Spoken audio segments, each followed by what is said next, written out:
What's your main source of income? How long did it take for you to notice a change in your body, definition, etc.? Someone asked if I'm single. Do you plan on running an obstacle course? Any tips to grow hair? How to be the most productive? What did you do with your teeth? Would you recommend taking creatine to women? If you could trade lives with anyone for a day, who would it be and why? Hi, my name is Pernilla, and this is my Challenge Your Norm podcast. I'm absolutely obsessed with anything related to personal development. And well, to grow, we gotta challenge our norm. And so on this podcast, we chat about life and how we can challenge our normal way of living it to make it greater than we could have ever imagined. Just one little belief, habit, bold move, and perspective at a time.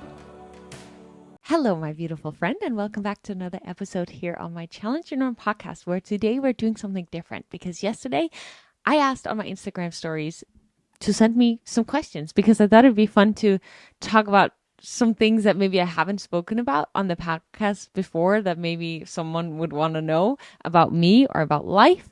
And I actually haven't gone through them yet. So I'm just going to pick and choose some of the questions that I feel like I haven't really spoken about on my podcast, if there are any of those. Would you recommend taking creatine to women? Tips on how to take it. Okay, this is a good question. If you've watched my YouTube video, you know that I tried creatine for 30 days and I did not stop. So I'm still taking it. And now at this point, it's maybe been, 2 months or 2.5 months.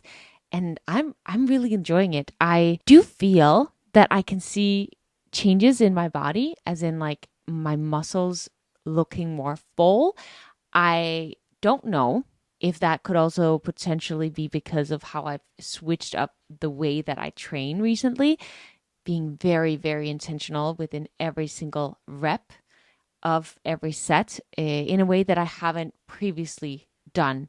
I have been getting a lot of tips from this guy, my gym crush, and it's a completely different way of training. I do a lot less than I've done before. I actually even do less weight. But when you really focus on your form, on making sure that every single rep is perfect, how can I push myself as much as possible in every single rep? It's a very different way of training. And I think it's like, fitness, it's a never ending journey. So we always get better and better at it. So I just feel like recently I've changed that up quite a bit. So that could potentially also be the reason why I am seeing results. They do say that on creatine, you also will increase your performance and your ability, like strength, which I have gotten stronger. And again, it could be because I've been using progressive overload really intentionally, or it could be at least it could potentially be a little bit because of the creatine as well. So to anyone who hasn't seen the YouTube video I made about it, first of all, I think you should check it out because it's really fun. But also, creatine usually is a supplement a lot of bodybuilders take because it's the most natural. Like, we already produce creatine inside of our bodies. We eat creatine whenever we eat meat and things like that. And so it's like this natural supplement that we can take. And when taking it, we usually will be able to increase our strength. Is it like 10% or something like that? And then also it helps you retain some water within the muscle, which does usually make your scale go up a little bit. But it's not going to look like, how when you have massive water retention because maybe you've been eating a bunch of salty junk food. It's not that kind of water retention. It's more like inside of the muscle. So you almost will look leaner from it. And I've had positive experiences with it, 5 grams a day. And yeah, if you're just starting out with your fitness journey, I wouldn't really recommend it because it's not necessary. But if you are someone who wants to push yourself and get to that next level, I highly recommend trying it out if it's something that you feel could be right for you. And with that being said, if you are someone who is trying to really level up your fitness and just get stronger, maybe even get leaner or improve your performance in any way, get on top of your diet and just like your habits in general, I'm running a October Transformational Challenge, which I'm so crazy excited about, not just because of the workouts that we're going to be doing together, but also because there's going to be a Facebook group where we support and encourage each other every single day. There's a nutritional guide. So if you want to learn how to calculate your macros or get more of a natural approach to food or practice intuitive eating, there's different sections for that. We're going to be building a morning routine and really adjust all of these little habits and rituals and goals for the month as to what you want for your specific body. So I will put that in the show notes. So highly recommend you check that out, because we're also going to be every week chatting on Zoom calls, and I just cannot wait. I think it's going to be a powerful month, and I believe, and I will do my absolute best, that anyone who signs up for this challenge, who's willing to put in the work, will see a massive transformation within this month that then will, moving forward, continue to just help them progress and become, develop a body and mind, because those are connected. You can't have one without the other, or you can, but we're focused on both in this challenge, and just feel more powerful than ever. It's the thing that I have experienced in my life that have brought me, completely shifted my world. And that is what I want for anyone who joins this challenge to hopefully do together with me in a powerful way. So yeah, highly recommend and hope you want to do that with me. It'll be super fun. It will be super fun. All right. Next question. I noticed a brighter change in your smile. What did you do with your teeth? Thanks. I don't know if I even have mentioned this on my podcast, but on my YouTube channel, I created a full video on this, on how I got offered veneers in Turkey as a brand deal. So they would pay for my flight, my accommodation there, and fix my teeth. And it's funny because when they reached out to me, I didn't even know what veneers were. I had never ever thought of wanting veneers or really do anything to my teeth. When I was a kid, I wanted braces. But when I wasn't able to get those, I just, learned to live with my crooked teeth and learned to even like them. I thought it was a cute smile.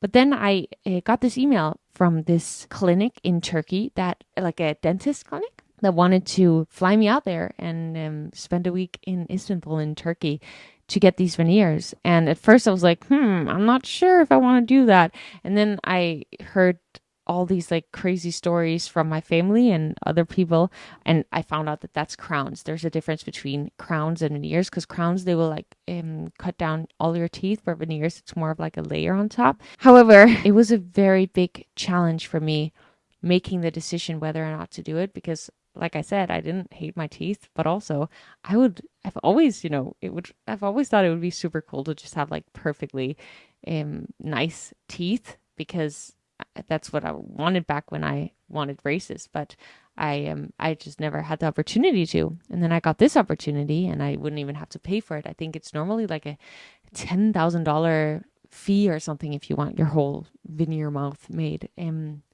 And it was very hard for me, especially because my family were against it. And I was just so worried about what other people would think. And when I then had to make the decision, I had to practice what I preach on this podcast. Ask myself, what does Pernilla want? If no other people's opinions matter, what do I really want? And I really wanted the teeth. I thought this was like a one in a lifetime opportunity. And what if I could get the smile of my dreams? I decided not to allow the fear of other people's judgment affect that decision, because that is always, whenever in my life when I've done that, that is when I've made the best decisions, is when I really listen to my gut as to what do I want. And I think that's what I preach. That's what we always should do. But when we're in the midst of it, it can be challenging, especially if it's people that you love and respect their opinions that tell you something differently. But today, after having done it, I am so grateful and happy that I did it. And every time I've made any decision like that where I've listened to myself, I have been happy. And if I haven't, then, I learned my lesson. Sometimes we gotta learn our lessons the hard way. But that is why you can see a difference in my smile. Any tips to grow hair? Okay, I have not cut my hair. I think it's been 6 years at this point. And my hair needs a haircut. The ends are splitting, but I have hair that goes down to my butt. That being said, I also wear tape-in extensions. I don't always have them in, but when I do, my hair is just fuller. So I have hair that is almost as long as my hair extensions, but then because I haven't cut it, and my mom is we used to be a hairdresser for like my whole childhood. So like she could easily cut my hair. It's not that I, don't want or that I'm like lazy to go to the hairdresser or something. It's really because I just realized that to grow my hair, I had to stop cutting it. And I know a lot of you guys are looking at me right now thinking, or listening to me right now and thinking, oh my gosh, Pernilla, get your hair cut. But, our ancestors didn't get their hair cut. I don't want to get it cut either. I want it as long as possible. And then I'm okay with a little bit of split ends. I'll just put in some extensions and that makes me feel really good. It's funny because a few years ago, I would have been embarrassed to tell you, like, oh, I put hair extensions in. But something that, first of all, again, going back to like doing whatever you want instead of worrying about what other people's judgment of you is, because other people's judgment is always more of a representation of where they are in their life rather than actually about you. So some people are going to love it. And I'm okay with that. That's totally fine. I think just being on social media, you toughen up your skin. You get thick skin because every single day I hear so many opinions, good and bad. And it's like, I might as well just be myself because I can't please and make everyone happy anyway. If I wanted to do that, then I definitely should not be posting on social media because that is for me at least, it's been an impossible job. But we were talking about hair and how I used to be nervous to say things like that. But I've really, like, what people say about how your appearance matters in your confidence. It's big. It's true. And I just feel that when I have volumized hair, I love that feeling. I just love it. And so I'm not even the slightest bit embarrassed to say that because it makes me feel so good. And I think it's that thing of like, if we dress up in a way that makes us feel good before we go to the gym. Maybe our gym session is a little bit better because we just feel good, that when we look in the mirror, we like what we're wearing, we feel more confident. Or when we go out, we carry ourselves in a different way because we have made sure that we feel good with what we're wearing or how we're showing up. It just does tend to impact our confidence and how we feel about ourselves. So whatever makes you feel the most confident, go for it. Do that. And do not care the slightest bit about what other people's opinions of that may be, because like I said, like, we can't make everyone happy. And the thing that matters is how, we can tell from across the room when we're looking at someone. Like, try this next time you're like out.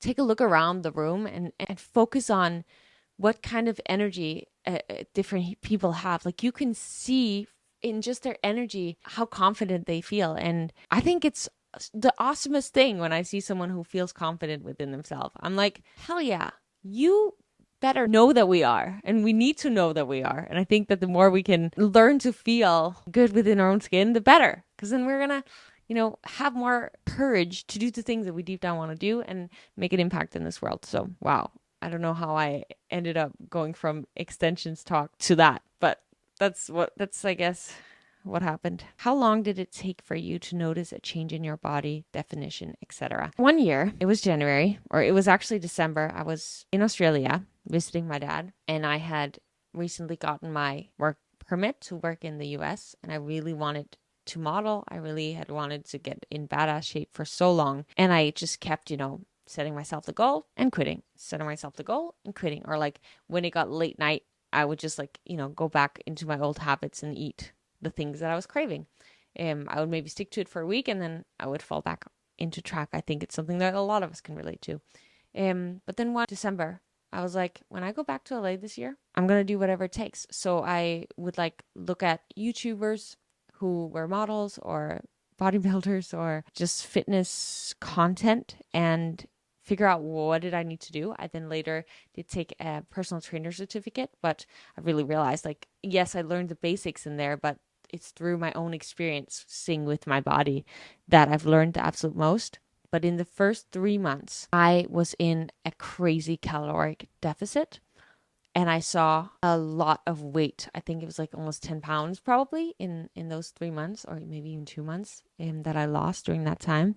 But when you do it that rapidly, you also lose some muscle. And so I saw a drastic change in my body in those first 2 or 3 months. And then since then, it's been just this journey of figuring out, how do I actually work out?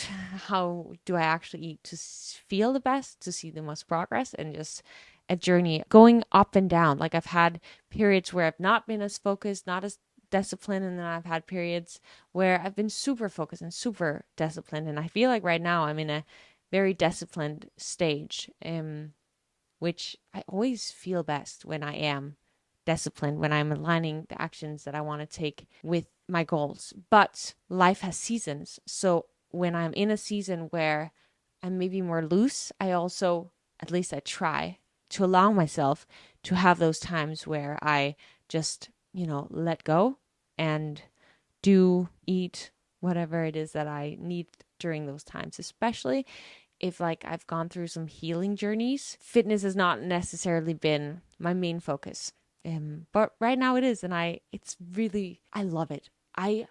There's nothing more powerful for me than when I set some crazy goal and then I'm just like all in, get it, let's go. It's hard, but then it's like so fulfilling when we show up every day and we put in that hard work. I know we can all relate, but maybe you needed to hear that today to be reminded of how powerful we feel within when we do make those commitments and do stick to those promises that we make to ourselves. How do you overcome going to training every day?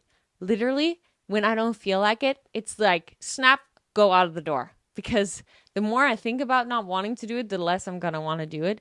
But it's just about shutting off the brain and just doing it anyway. Like literally, it's as simple as that.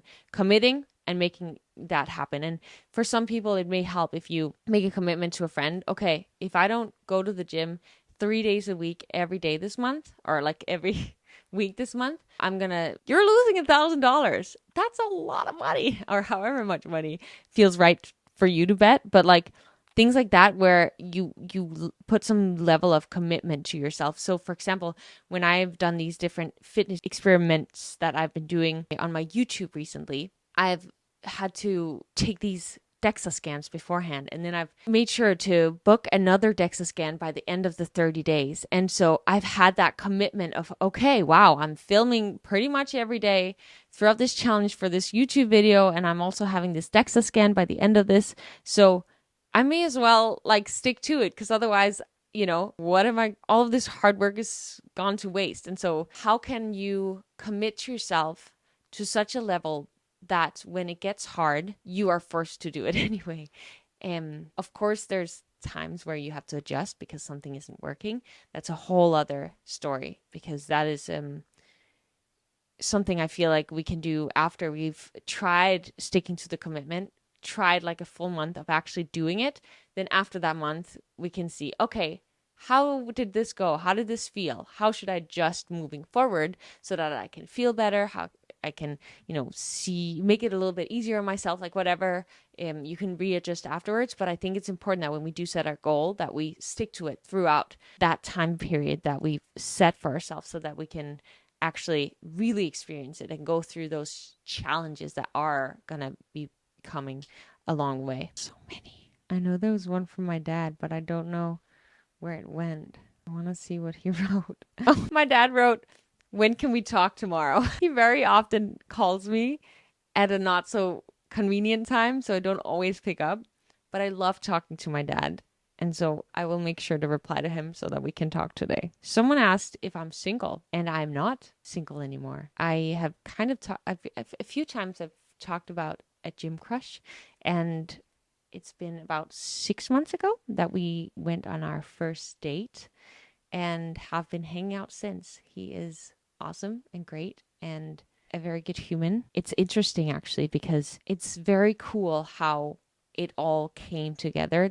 I feel like I could make a whole podcast about this situation at some point, because there's some crazy things that have played into it. But what I just want to share for now is that since for the last 2 years, about a year and a half before meeting him, was fully single, not dating, focusing on me, the things I wanted to do in my life, focusing on self-love. And I did a lot of development during that time in finding myself. And during that time, I also got very clear on what I wanted. And so going into our first date, for example, what I was looking out for was not what I've looked for previously. Before, it's been different things. It's almost been like this very girly way of approaching like a guy. If you have a crush on someone, like hyping myself up and like, oh my gosh, like that kind of vibe. Where going into this, it was very much, I did have a crush on him, as in like I thought he was cool as to what I could see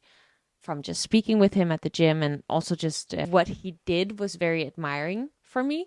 But going into actually like going on a date with him and seeing him afterwards was just staying super grounded, as in completely opposite as to how I've previously been. This like, I need a, like almost like I need a boy to fulfill me kind of thing, where now I felt so whole as I was, and so clear as to what I would like to have in my life in the terms of values, energy, and being aligned on our vision for the future. And those were the things that I was looking for. And they luckily ended up being that we have same values, same vision, which is kind of nuts, and just a lot of things in common. But I just wanted to share that because I feel like when we go into a relationship with this like almost out of body vibes that us girls can tend to do, maybe guys as well, this like love at first sight kind of energy, we may be blinded to some things that then later we will have to come to the realization of. And I am not perfect in no area of my life, but I just feel very proud of how I have walked into this relationship. And it has felt very, very good, easy, smooth, simple throughout, calming, instead of those like roller coaster rides that I at least have experienced in the past. Because it's like, oh, is he still into me? Does he still like me? Like those more girly thoughts, I feel. But I'm very happy. I'm having a lot of fun. Let's take maybe 2 more questions. And I really like this kind of episode. I feel like we should do this again. If you have any questions for me that you want me to talk about on the podcast, please send me a voice note, because then we could actually play the voice note and then I could respond, and I think that would be more fun than me just reading out questions. So please send me a voice note on Instagram and we will go through them. My friend Trevor is asking, do you plan on running an obstacle course or a mud run someday? And the reason I think he's asking me is because we've talked about that before, because he's like this insane athlete runner, and we've been talking about how one day I want to do it. I just still feel like whenever I set my mind to something, I have to be really excited about it, because committing to something like that is time consuming, and I like to commit to a lot of stuff, and I already don't have enough time in the day to get all the things done that I want to get done and the things that I've committed to. So right now is not the time, but when I do feel excited, if I ever feel excited about doing that, then absolutely I will. Sometimes I get these like splurges of like, I'm gonna do this, and then I commit and then I do it. But right now is not the time. I'm starting to dance more again, which I'm very much enjoying. It's so fun. So that's like my form of cardio at the moment, as well as obviously I weight train. So not right now, but one day, potentially, probably, maybe very likely. Vicky Vivo asks if I drink alcohol, and no is my question, or my answer.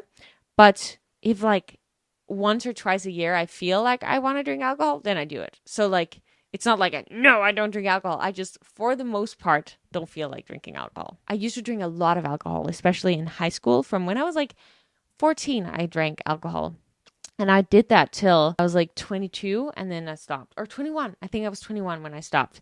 Because when I was 21 is when I got my work visa, and that's when I started getting very serious about my goals and dreams and things I wanted to do in life. And I just felt like, every time I drink, I just feel so bad after the day after, and it messes up my sleep, and then I can't focus on the things that I actually want to focus on. And so I just stopped. So it's nothing like, I don't have anything against alcohol at all. I just felt like this is not bringing me value in my life. So for the majority of the time, I just don't feel like doing it. What's your main source of income? That's actually a fun question that I've never talked about, I think.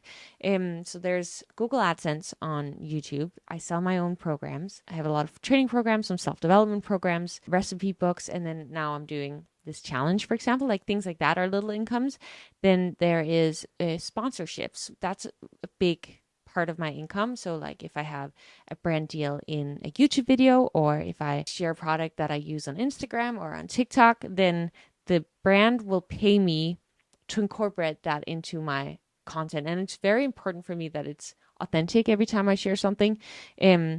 Either it's something that I use myself or something that I could see be helpful for the people who I share my content with. So I try my best to make sure that it really aligns with my values and the things that I believe in. And what else? There's affiliate links. So like if I share a product, for example, I have my protein powder company that I work with. So like if you use my code, then I do get a little percentage. And I have a few things like that. I have an Amazon page. So like if you would want to use, the same camera that I have, actually I need to put that in there. But then you could go to my Amazon, and I think it's like a 1% that you get or something. It's like very little, but it can actually, it's never really added up that much for me, but it's a little side pocket money. Is there anything else? Yeah, I do modeling. I do dance jobs. Like last week I had both a dance job and I had 2 modeling jobs. So things like that, will pay money. Yeah, I think that's it.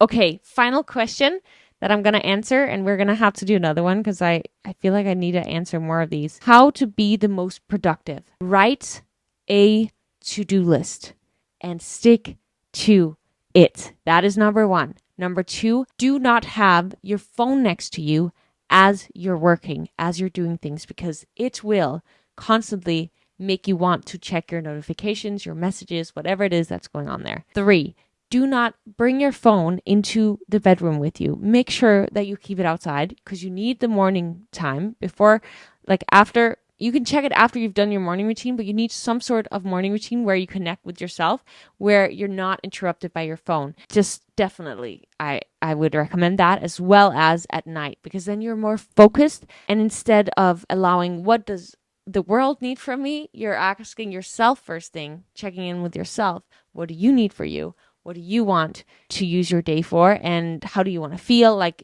what are the big goals in your life? Like getting yourself reminded of that and just connecting to yourself and giving yourself some love through whatever it is that you do in your morning routine. What else? How to be productive. Keep the promises you make to yourself. If you told yourself, I'm going to clean the kitchen, I'm going to finish this work task, and I'm going to go to the gym today, make sure you do it. And don't spend your time mindlessly scrolling, mindlessly doing all these other things. Like if you write on your to-do list the top 3 tasks of the day, or maybe more, you have to complete those before you move on to something else. It's just as simple as that. And it's about that discipline of just making sure that that's what we're going to do, that we keep the promises that we make to ourselves. Best things in life come when we keep the promises that we make to ourselves. And so we got to just do it. And when we hear our lazy brain about to talk us out of it, no.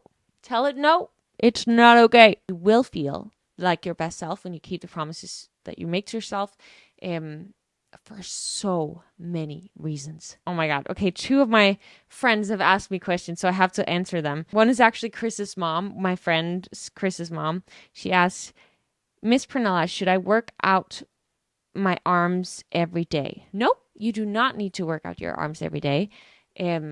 I would even do it just twice a week. If you make sure to go to failure, really use a type of weight that makes you, when you're at depending on whether you do 8, 12, or 15 reps, that when you're trying to squeeze for that last rep, you almost cannot do anymore. Because when you push your arms to that much failure, let's say your bicep, and you keep track of how much you did in this workout, and then you do even more, as in you do just a little extra weight added on, or you do one more rep or slower movement so that there's more retention, so that every single workout you push yourself a little bit harder than you did the previous time, then you will grow, and you will need those days in between each arm workout to recover your muscle so that it has built itself back up to become stronger, and so that in the next workout you can push it even harder and get more improvements. And then Mama Swole asks, if you could trade lives with anyone for a day, who would it be and why? I found my journal. If you haven't listened to the other episode,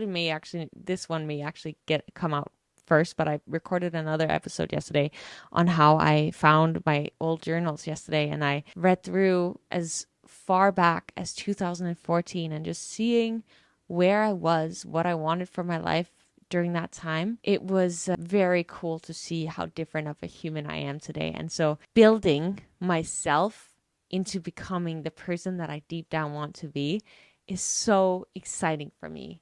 With all the failures, all of like whenever I start something new, I feel like I suck. But going from this place of feeling like I suck within something and then slowly evolving and progressing and getting better as I slowly start to believe in myself more when I'm taking action, and like just like this process is the fun part of life. So I'm going to be super boring and say that I wouldn't want to change lives with anyone. I want to see what can I make of myself in this life. Yeah, that's very honest and very boring. I'm sorry to end off with a boring answer, but I hope you enjoyed this podcast episode. If you want to join my October challenge, please do so, because I would be so excited to be doing it with you and chatting with you every week. And if you like this podcast episode, let's do another one. Send me some voice notes and I'll answer a lot more. Maybe I can even do another one with answering these questions that I did not even get to yet. And also, it means the absolute world to me if you wouldn't mind writing a little review, because that helps me reach more people. And I would just love to reach more people because I'm trying to build my podcast platform and I love it. I love doing these. So that would mean the world to me. Subscribe if you're watching on YouTube, and also if you're on the podcast and you haven't subscribed yet. And other than that, go out there and take care of yourself and challenge your norm, because that is the best thing that we can do to grow and evolve and to become into the humans that we deep down want to be. Thank you for listening, and I'll see you soon. Bye.